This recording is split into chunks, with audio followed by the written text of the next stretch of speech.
तो आखिरकार दुनिया की मोस्ट अवेटेड डील का जिसका इंतजार किया जा रहा था, क्या वो होने जा रहा है? ये सबसे बड़ा सवाल है। अमेरिका और ईरान के बीच करार लगभग तय माना जा रहा है, लेकिन सवाल ये कि किसकी जीत और किसकी हार। नमस्कार, मैं हूं आपके साथ विपिन चौबे। बुलेटिन की शुरुआत करने जा रहे हैं इस वक्त अमेरिका ईरान डील पर बहुत बड़ी खबर के साथ। ईरान अमेरिका डील लगभग फाइनल नजर आ रही है।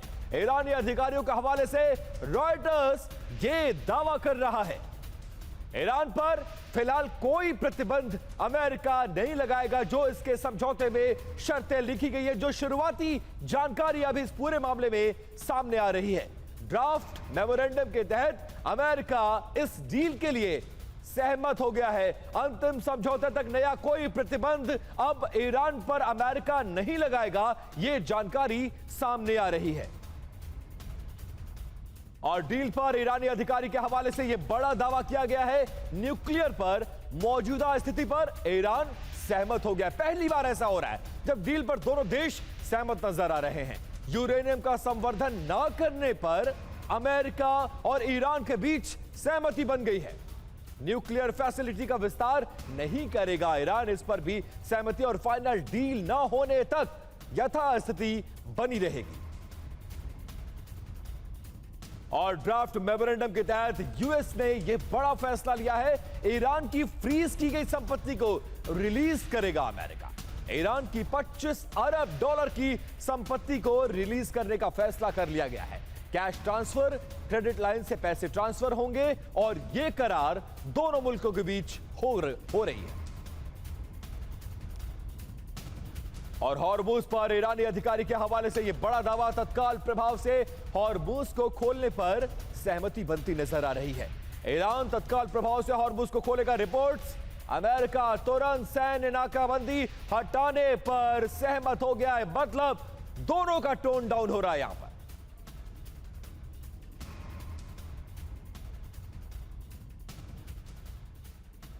और एक्सपर्ट्स का एक बड़ा पैनल मेरे साथ जुड़ गया है। सबसे पहले उनका परिचय, naval captain Shyam Kumar, being a defence expert, हमें ज्वाइन कर चुके हैं। और इसके अलावा डॉक्टर संदीप त्रिपाठी, जो कि फॉरेन एक्सपर्ट हैं। कैप्टन श्याम, मैं आपसे जानना चाहूंगा, most awaited deal of the world इसको कहा जाए तो शायद गलत नहीं होगा। पूरी दुनिया प्रभावित हो रही है, पूरे दुनिया में तेल और ऊर्जा का संकट हो रहा है, मंदी इफेक्ट कर रही है। क्या अब ये जो खबर आ रही है, हालांकि अपुष्ट है, दोनों तरफ से कंफर्मेशन ऑफिशियल होना बाकी है, लेकिन क्या यह माना जाए कि यह डील होने की तरफ बढ़ चुकी है? अब इस डील को होने से कोई नहीं रोक सकता, क्योंकि इससे पहले कई बार ऐसे मौके आए जब होते होते डील नहीं हुई। इस बार क्या खबर है और कितना एक्सपेक्ट करे दुनिया ईरान अमेरिका के इस डील से? धन्यवाद। जय हिंद, शर्म वरुणा। ये बिल्कुल हमें समझना होगा कि अमेरिका और ईरान की स्थिति में जब तक कोई सहमति सामने निकलकर नहीं आती है और जब तक कोई डिक्लेरेशन ऑफिशियली नहीं होता, तो इस तरह की परिकल्पनाएं हम लगातार देख रहे हैं। अमेरिका लगातार अपने इशारों को देता है, हटाता है, और मिलिट्री पोस्चरिंग को लगातार बना के उसने एक तगड़ा जमावड़ा वहां पे रखा हुआ है। और जब जरूरत पड़ती है तो ओवरनाइट ये उससे प्रभाव में ले आता है। तो ये मान के चले कि ये इतनी दूरी पर यूरोप में जाके ये दस्तखत करने की जो बात चल रही है, ये कुछ अलग ही हिसाब से मुझे लगता है अभी हो रहा है। क्योंकि तुरंत में मैं ये मान के नहीं चलता कि जब इजराइल लगातार बेरूत पर अटैक करता है और इजराइल बिल्कुल अपने को इस कंपार्टमेंट से बाहर निकाल के जाता है, शिया बहुल इलाकों पर अटैक करता है, और ईरान एक तरह से खुलकर हिजबुल्लाह का समर्थन करता है और कहता है कि इस पीस टॉक में इस मुद्दे को भी शामिल रखना चाहिए। तो ये पैरेलल प्रोसेस में क्या ईरान पीछे हट जाएगा अपनी नीतियों से, जहां वो हमास, हिजबुल्लाह और हूती को सपोर्ट करता रहा है? बिल्कुल बिल्कुल कैप्टन श्याम, बहुत कुछ सामने आना बाकी है, लेकिन ये पहला मौका है इस पूरे फरवरी से लेकर अब तक के इस टेन्योर में कि जब दोनों मुल्क इस डील से इस बार इनकार नहीं कर रहे हैं। होपफुल है दुनिया, लेकिन बहुत कुछ होना बाकी है, क्योंकि ऑफिशियल अभी साइन अभी नहीं हुए हैं। दोनों तरफ से छन छन के खबरें आ रही हैं। कुछ बड़ी खबरें और हैं। उसके बाद संदीप त्रिपाठी, मैं आपका रुख करूंगा। ईरानी अधिकारी के हवाले से रॉयटर्स ने यह बड़ा दावा कर दिया, ईरान पर तेल से जुड़े प्रतिबंध अमेरिका हटाने के लिए तैयार हो गया है। प्रतिबंध हटते ही तेल बेच पाएगा ईरान। ईरान तेल बेचकर कमाई कर सकता है। यह छूट फिलहाल अमेरिका के द्वारा ईरान को इन शर्तों के तहत दी जा रही है। रॉयटर्स के हवाले से ये तमाम बड़ी अपडेट्स और तमाम खबरें।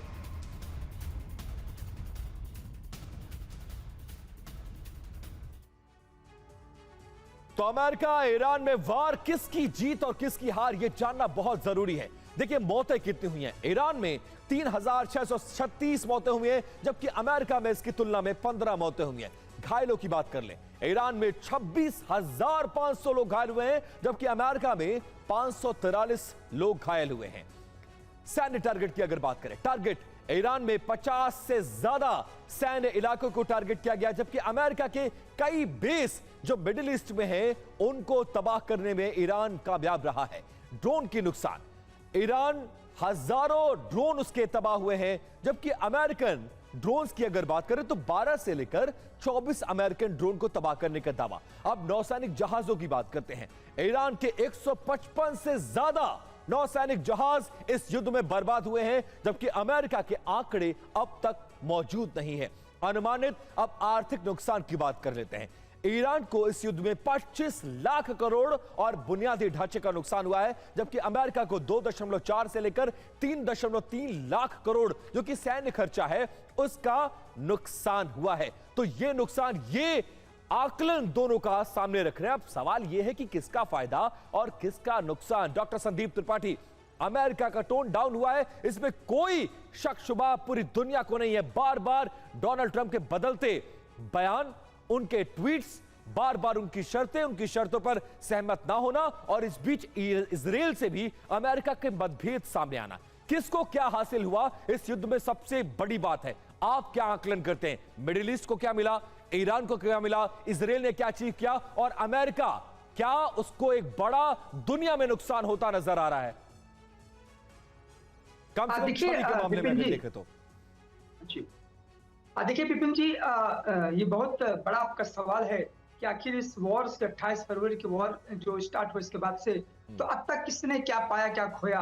तो मुझे लगता है वॉर में तो जनरली कोई पक्ष जीतता नहीं है। और जहां तक इस वॉर की बात हमने देखा तो पहले 40 दिन का वॉर हुआ, इसके बाद 8 अप्रैल से लगातार जो सीजफायर के बाद से जो चल रहा दौर, ये डील का दौर चल रहा है और 40 बार खुद डील की डिक्लेरेशन ट्रंप अपने आप कर चुके हैं। देखिए अंतर्राष्ट्रीय राजनीति में ये ट्रंप को और अमेरिका को समझना पड़ेगा कि ये कोएर्सिव डिप्लोमेसी का दौर खत्म हो चुका है। यहाँ पर एक छोटा सा देश आपको तबाह कर सकता है, उसका सबसे एग्जांपल अफगानिस्तान और वियतनाम है। यदि हिस्ट्री से उनको सबक नहीं मिला तो मुझे लगता है ट्रंप को सबक ले लेनी चाहिए 40 दिन की ईरान को वॉर से भी। और यहाँ तक तो ये तो ईरान का लॉस और ट्रंप का लॉस नहीं है, दुनिया का लॉस है कि जब ये स्ट्रेट ऑफ हार्मुज को ब्लॉक किया गया, काउंटर ब्लॉक किया गया, तो पूरा एशिया का मार्केट, अफ्रीका का मार्केट, यूरोपियन मार्केट तबाह हो चुका है। एनर्जी क्राइसिस को देखा जाए तो कह सकते हैं कि पूरी दुनिया के लिए लॉस है। हाँ, इतना जरूर है कि ईरान ने साबित कर दिया है कि उसकी जो लड़ने की क्षमता है, ईरान की लीडरशिप पॉलिटिकल है, ट्रांजिशनल नहीं है।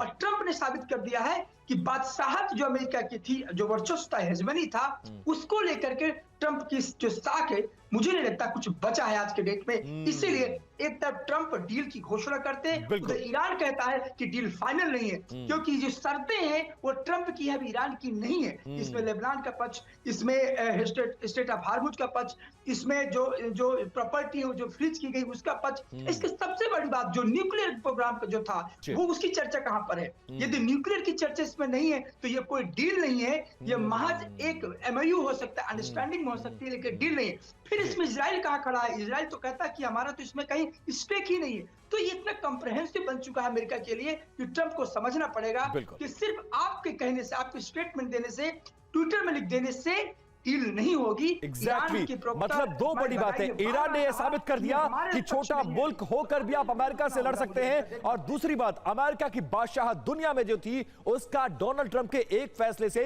एक बड़ा नुकसान हुआ। ये दो बातें संदीप त्रिपाठी आपसे निकल कर आई है। वापस करूंगा आपका रुख, लेकिन एक बड़ी खबर आ रही है। संवर्धित यूरेनियम को कम करने पर अब सहमति बनती नजर आ रही है। संवर्धित यूरेनियम कम करने पर ईरान सहमत हो गया है। कम करने की प्रक्रिया पर 60 दिन में अमेरिका और ईरान मिलकर चर्चा करेंगे। ईरानी अधिकारी के हवाले से रॉयटर्स ने यह बड़ा दावा कर दिया है। तो अमेरिका से ईरान टकराया है, अब तक कौन कौन मारा गया ये जान लीजिए। पहले दिन के युद्ध में सबसे बड़े लीडर, ईरान का जो सबसे बड़ा चेहरा है अली खामनेई, जो कि सुप्रीम लीडर थे, वो मारे गए। अजीज नासिर जादे रक्षा मंत्री वो मारे गए। अली शमखानी रक्षा परिषद के सचिव वो मारे गए। अब्दुल रहीम मुसावी सशस्त्र बलों के चीफ ऑफ स्टाफ वो मारे गए। माजिद खादमी इंटेलिजेंस प्रमुख IRGC वो मारे गए। अली रेजा तंगसीरी IRGC नौसेना प्रमुख वो मारे गए। गुलाम रेजा सुलेमानी बासिस फोर्स के कमांडर वो मारे गए। अली लारिजानी सुरक्षा प्रमुख वो मारे गए। तमाम बड़े फेसेस मारे गए, लेकिन असर क्या हुआ? ईरान घुटनों पर नहीं आया, ईरान बैकफुट पर नहीं आया। ईरान ये जंग लड़ता रहा, और अगर बैकफुट पर कोई आया तो दुनिया में यह परसेप्शन बन गया कि अमेरिका बैकफुट पर आया है। कैप्टन शाम, कैसे देखा जाए, इतने बड़े चेहरे, पूरी की पूरी लीडरशिप खत्म कर दी, पूरे फोर्सेस के तमाम बड़े चेहरे मार दिए गए, लेकिन फर्क क्या पड़ा? इतना बैकबोन स्ट्रांग है ईरान का कि कोई बहुत ज्यादा फर्क नहीं पड़ा।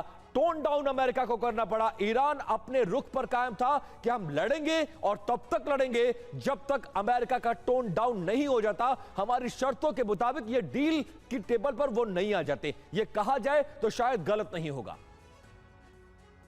बिल्कुल सही आकलन है आपका, और मैं इससे करीब करीब ताल्लुकात रखता हूं। जोरास्ट्रियन वॉरियर क्लास के लोग, एसेंशियल मिलिट्री सर्विस, मनोबल बहुत ही तगड़ा, जुझारू किस्म के लोग, और इनकी ज्योग्राफी इनको सपोर्ट करती है, और इनका कल्चर और गल्फ में जो इनके खलीफे का जो पुराना रहा है अस्तित्व, बनने का सपना, वो सब इनके पीछे है, जो कई सालों से इनके साथ है, और अमेरिका इन सबको लगातार उनके साथ जूझ रहा है। तो उस स्थिति में मान के चलूं, ये दो एम्स के साथ अमेरिका यहाँ आया था। पहला एम बहुत क्लियर है कि फंक्शनल कंट्रोल जो है स्टेट ऑफ हॉर्मुज का, वो किसी न किसी तरह से ईरान के हाथ से निकालना है, और उसके लिए वो जो भी करे, जैसे भी मेमोरेंडम साइन करे, वहां पे एक बड़ी मुश्किलात आने वाली है, क्योंकि जहां तक ईरान कहता है कि सोवरेनिटी या जो राइट्स हैं वो स्टेट ऑफ हॉर्मुज के वो नहीं छोड़ेगा, खोल देगा, लेकिन वो सर्विस टैक्स लगाएगा, टोल टैक्स नहीं लगाएगा। एक रिजीम बना दिया उसने, एक अथॉरिटी बना दी उसने गल्फ के एरिया में, और अपने पार्लियामेंट से पास भी करा दिया इन सब को। तो पहली बात वो विजिबल एम है, और दूसरा इनविजिबल एम है ये uranium, regime change, command structure को तोड़ना, इतनी सारी जो मुश्किलात उसने पैदा की, इतने लोगों को मार दिया उसने, ये एक उसका एनिहिलेशन, मनोबल तोड़ना, और इनविजिबल एम है। वहां कुछ मिलेगा, कुछ नहीं मिलेगा, इसके ऊपर काफी आकलन होता रहता है कि क्या मिला उसे, किसने क्या खोया, किसने क्या पाया। शुरुआत में अचीव तो किया, लेकिन फायदा क्या हुआ? कैप्टन शाम, शुरुआत में अचीव तो किया, पूरी लीडरशिप खत्म हो गई, अचीव क्या किया? जी, यही मैं कहना चाहता हूं कि उसका फायदा क्या, ये विजिबल नहीं हो सकता, क्योंकि एक सब्जेक्टिव एम था। ऑब्जेक्टिव एम तो है फिलहाल हॉर्मुज को खोलना और फ्रीडम ऑफ नेविगेशन स्थापित करना। इनविजिबल एम में खलीफा का जो रोल है गल्फ कंट्री के ऊपर, उनका लगातार जो वर्चस्व, वो खत्म होगा, वो धीरे धीरे होगा, पीछे से होगा। इसे हमें मानना ही पड़ेगा कि ये रोल में अमेरिका वहां आया था। लेकिन मुझे बहुत डाउट है यूरेनियम के बारे में। उन्होंने कहा है कि 60 दिनों के अंदर हम सिविल इनरिचमेंट करते रहेंगे। इसका मतलब कहीं न कहीं सुखों की जागी रहेगी, कहीं न कहीं ऑफसेट्स मिलता रहेगा, और कहीं बिल्कुल बिल्कुल बहुत सारे रास्ते निकलते नजर आ रहे हैं, लेकिन सच्चाई यही है कि दुनिया का दबाव अमेरिका पर बढ़ रहा था, और शायद यही वजह है कि 28 फरवरी के बाद से, 8 अप्रैल के बाद से, इसके बीच के बाद से लगातार अमेरिका पर यह दबाव था कि वो इस युद्ध को खत्म कराए, और आखिरकार वो दिन करीब आता नजर आ रहा है। इस बीच एक बड़ी खबर, ईरान के न्यूक्लियर प्रोग्राम पर बहुत बड़ा दावा, तेहरान कभी न्यूक्लियर हथियार नहीं बनाएगा, ना एटम बम हासिल करने की कोशिश करेगा। यह भी इस डील की शर्तों में से एक है। ईरानी अधिकारी के हवाले से रॉयटर्स ये दावे कर रहा है। ड्राफ्ट मेमोरेंडम में न्यूक्लियर प्रोग्राम का जिक्र भी मौजूद है। और वैसे तो अमेरिका और ईरान में डील होने की संभावना हर बीतते दिन के साथ घटती जा रही थी, लेकिन यह डील हुई तो इजराइल के लिए एक बड़ा झटका होगा। समझिए कैसे, कुछ डिटेल्स एंड कुछ ग्राफिक्स। देखिए, डील से नेतन्याहू को झटका क्यों? क्योंकि नेतन्याहू इकलौते ऐसे शख्स हैं जो ये कह रहे नहीं, हम जब तक ईरान को पूरी तरह से बर्बाद नहीं कर लेंगे, इस युद्ध को नहीं रोकना चाहिए। लेकिन हो क्या रहा है, वजह क्या है? ईरान की परमाणु क्षमता पूरी तरह से खत्म ना होना, यह इजराइल के लिए एक बड़ा सेटबैक है। दूसरी बड़ी वजह, प्रतिबंध हटने से ईरान आर्थिक रूप से मजबूत होगा। तीसरी वजह, हिजबुल्लाह, हमास जैसे प्रॉक्सी गुट और हमलावर हो जाएंगे जो इजराइल के लिए मुसीबत बढ़ाने वाले होंगे। वजह नंबर 4, पश्चिम एशिया में इजराइल की कूटनीतिक पकड़ अब कमजोर होगी।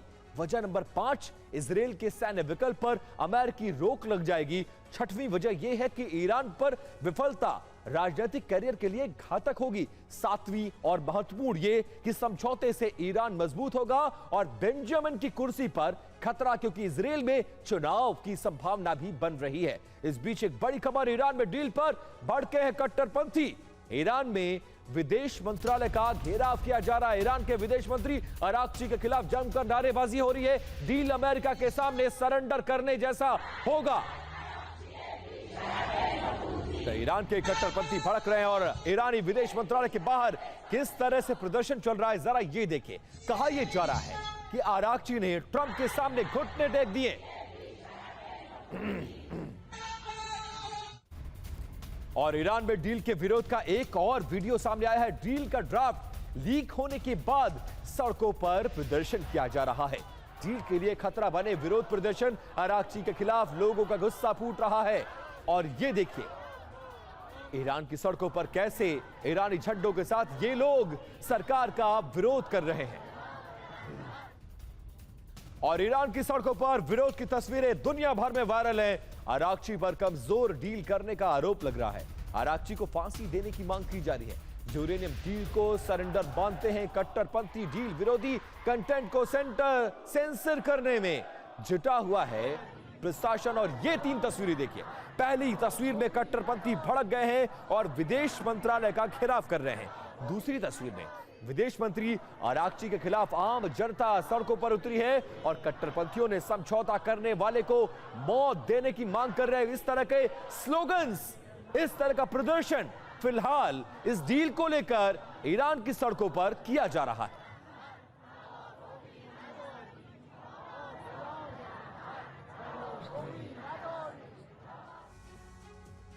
तो ईरान में डील का विरोध किया जा रहा है। डील पर भड़के हैं कट्टरपंथी और विदेश मंत्रालय का घेराव किया जा रहा है। अराक्ची के खिलाफ जमकर नारेबाजी की जा रही है और यह आरोप लग रहा है कि ट्रंप के सामने अराक्ची ने घुटने टेक दिए।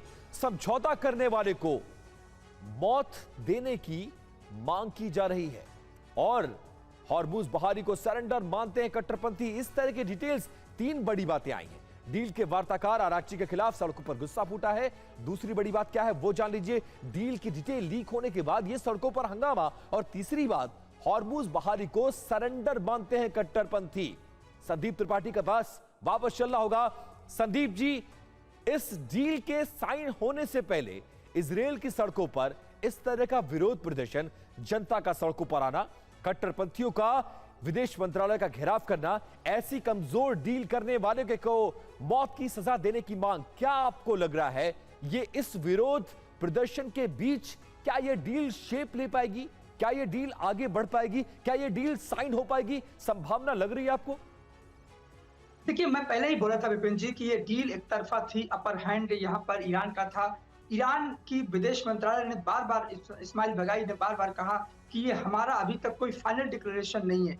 इसके बावजूद यदि कहीं थोड़ा कोई स्पेस बच रहा था डायलॉग का, तो आज ईरान की जो आप दिखा रहे हैं कि जो विरोध प्रदर्शन हो रहा है, ये संकेत है, रिफ्लेक्शन है कि ईरान एक ऐसा मुल्क है दुनिया में, वहां की जो आवाम और वहां की जो लीडरशिप, ये दोनों का एक ऐसा एक क्षेत्र रहा है कि ना झुकने की शर्त में, हार न मानने की जिद में। और ईरानी जनता को लग गया था, या कहीं ऐसा उनको लग रहा है कि जो इस्माइल बगाई या जो अब्बास अराक्ची का जो टोन है वो कहीं ना कहीं सॉफ्ट होता जा रहा है। तो मुझे लगता है ये आहट है उस विरोध प्रदर्शन की कि जब टॉप लीडरशिप मानी जा चुकी है, जब इनका कह सकते हैं जिसके प्रति इनकी बहुत एक आस्था थी वो नहीं बची हुई है, तो किस बात की डील, किसके लिए डील?